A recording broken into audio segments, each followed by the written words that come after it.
नमस्कार मित्रांनो, सगळ्यांना मला एक सांगायचं आहे बरं का. मी आज मराठीमध्ये बोलतो आहे कारण का मराठीमध्ये चांगल्या प्रकारे बोलता येईल मला ना ह्या आपल्या महाराष्ट्रात ना प्लॅस्टिक बंदी सक्तीने लागू करायचं आहे.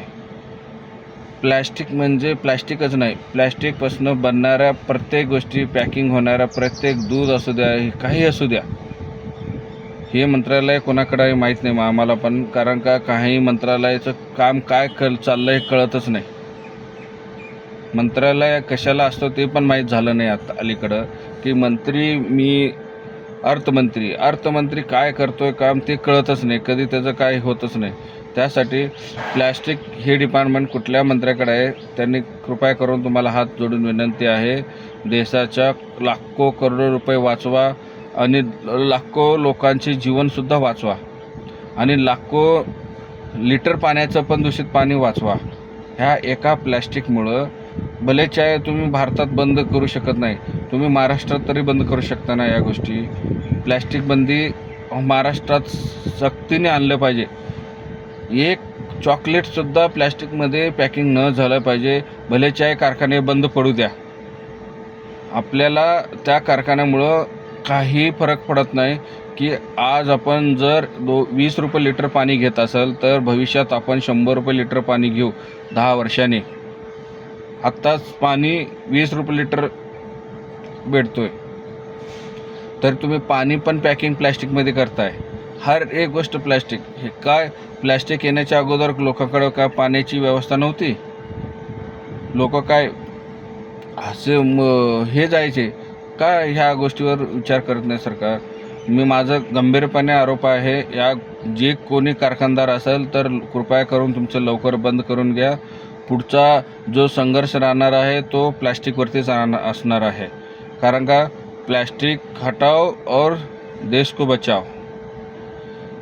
महाराष्ट्रात तुम्हाला सांगतो, प्लॅस्टिकमुळं कित्येक नद्या दूषित आहेत. तुम्ही किती खर्च करणार आहात ते प्लॅस्टिक ठेवून?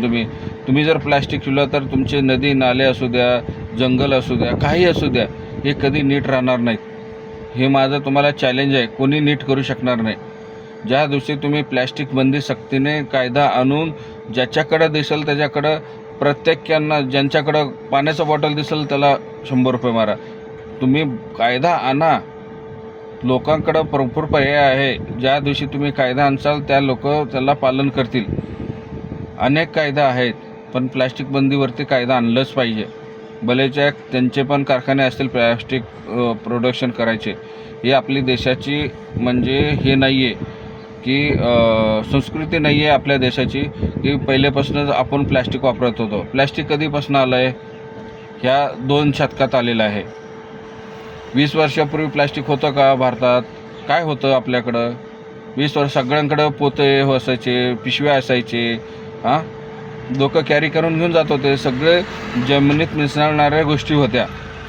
पाश्चात्य संस्कृती आपल्या देशामध्ये आल्यापासून ही गोष्टी खूप चिंताजनक आहे.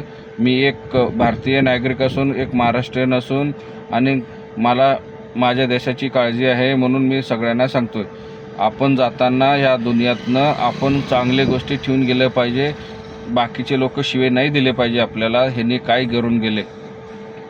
त्यासाठी देवेंद्र फडणवीस साहेब, संबंधित अधिकाऱ्यांना तुम्ही सूचना द्या, जेवढं लवकरात लवकर प्लॅस्टिक बंदी आणू शकतो तुम्ही फक्त महाराष्ट्रात आणा. खास करून तुम्ही महाराष्ट्रात तरी करू शकला नाही तर मेट्रो सिटी हे ठिकाण पूर्ण प्लॅस्टिक बंद करून टाका. या ठिकाणामध्ये वापरल्यानंतर ते योग्य ठिकाणी रिटर्न जात नाही, त्यामुळे नदी नाले सगळे जाम झालेले आहेत. एवढा कचरा पडलेला असतो, तुम्ही विचार करू शकत नाही. कारण का तुम्ही तुमचा VIP हे असतो, मुवमेंट असतो, आणि तुम्हाला रस्त्याच्या कडेला जाताना जिथं कचरा पडलेला असतो त्या ठिकाणी पडदे लावले जातात. तुम्हाला दिसत नाही कचरा त्यावेळेला. तुम्हाला एवढंच म्हणा, तुम्हाला फक्त हे लोक फसवेगिरी करतात, जे पण अधिकारी असू द्या. मला कोणाचे देणं दाखवा म्हणलं तर तुम्ही कधी गाडीच्या बाजूला त्या पडद्याच्या उतरून साईडला बघा, किती कचरा पडलेला असतो.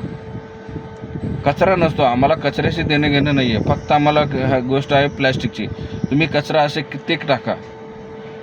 मेन पहिला तर मुवमेंट आपला कचरा आणि व्यवस्थापन झाली पाहिजे.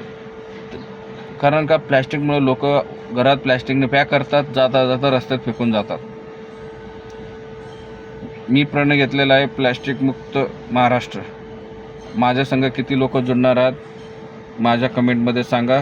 जय हिंद, जय महाराष्ट्र सगळ्यांना.